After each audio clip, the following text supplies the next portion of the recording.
တန်ဖိုင်ကိုကျွန်တော်တို့ CD ချက်တွေမှာပန်ရမယ်ဖြစ်ပါတယ်အတန်မှတ်တန်သက်တွေခံတင်တွင်းနည်းနဲ့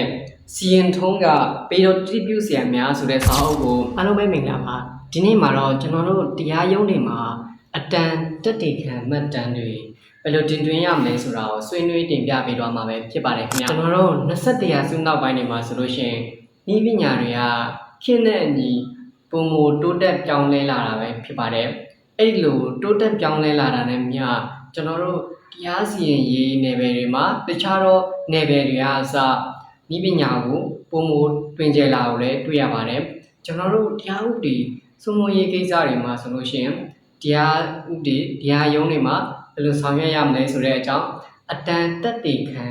တင်သွင်းဖို့ဘယ်လိုလုပ်ဆောင်ရမလဲဆိုတဲ့အကြောင်းဒီနေ့ဆွေးနွေးတင်ပြပေးသွားမှာပဲဖြစ်ပါတယ်2024ခုနှစ်12လပိုင်း24ရက်နေ့မှာတတိခံအဥပဒေကိုပြင်ဆင်ခဲ့ပြီးဖြစ်ပါတယ်အဲ့ဒီပြင်ဆင်ခဲ့တဲ့အပေါ်မှာတတိခံအဥပဒေပုံမှန်3ရဲ့ဥပမာ4ကိုကြည့်လိုက်မယ်ဆိုလို့ရှိရင်တော့အတန်တတိခံ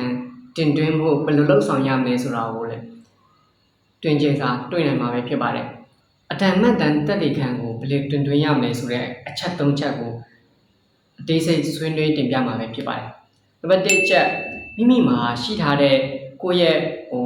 အတန်ပေါ့နော်အတန်ဖိုင်ကိုကျွန်တော်တို့ CD ချက်တွေမှာပန်းရမှာပဲဖြစ်ပါတယ်လူမျိုး CD ချက်တွေမှာပန်းလိုက်ပြီဆိုတဲ့အတွက်သူ့ရဲ့ file က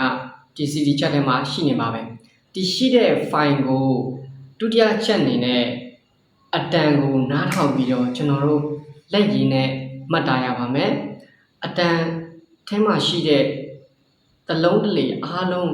အကုန်လုံးကိုမှတ်တမ်းတင်ရပါမယ်ဘယ်နှမျက်နှာပဲရှိမှတ်တမ်းတင်ရပါမယ်ဖြစ်ပါတယ်နံပါတ်3ချက်အနေနဲ့ကတော့ဒီရဲ့တင်သွင်းထားတဲ့တက်တေခံ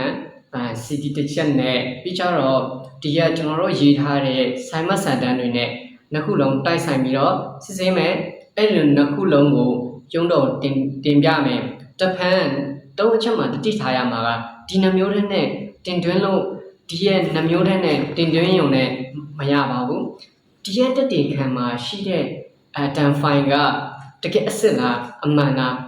ဘယ်လိုလဲဆိုတာကိုရုံးတော့တင်ပြဖို့အတွက်သူ့ရဲ့မူရင်းအတန်ဖိုင်ရဲ့မူရင်းအတန်ဖိုင်ဘယ်မှာရှိလဲဥပမာဖုန်းထဲမှာရှိထားတယ်ဆိုလို့ရှိရင်အဲ့ဖုန်းကိုလည်းဒီရဲ့မှတ်တမ်းလေးနဲ့တိုက်ဆိုင်စစ်ဆေးရမှာပဲဖြစ်ပါတယ်ဒါကြောင့်မို့တက်တေခံတင်သွင်းဖို့အတွက်ဒီရဲ့အတန်တက်တေခံတင်သွင်းတာဆိုလို့ရှိရင်ခက်ခဲတဲ့အလုပ်တော့မဟုတ်ပါဘူးဒီထက်ပုံမပြီးတော့တွင်ကျဲစွာတိလို့ရဲဆိုလို့ရှိရင်တော့ကျွန်တော်တို့ဝိုင်းရင်ဆရာကြီးတယောက်တရားလွှတ်တော်ရှေ့နေဆရာကြီးဦးခင်စောရေးသားထားတဲ့အတန်မှတ်တန်တက်တေခံတင်သွင်းနည်းနဲ့စီရင်ထုံးကပေတော်တိပြုဆရာများဆိုတဲ့စာအုပ်ကိုဆက်တွယ်မှာယူပြီးတဲ့အပြင်ပုံမပြီးတော့လေ့လာနိုင်ပါတယ်လို့ဒီညာကနေမျှဝေပေးလိုက်ပါတယ်ဥတီအခွင့်အရေးဆိုတာကလူတိုင်းအတွက်ဖြစ်ပါတယ်အားလုံးကျေးဇူးတင်ပါတယ်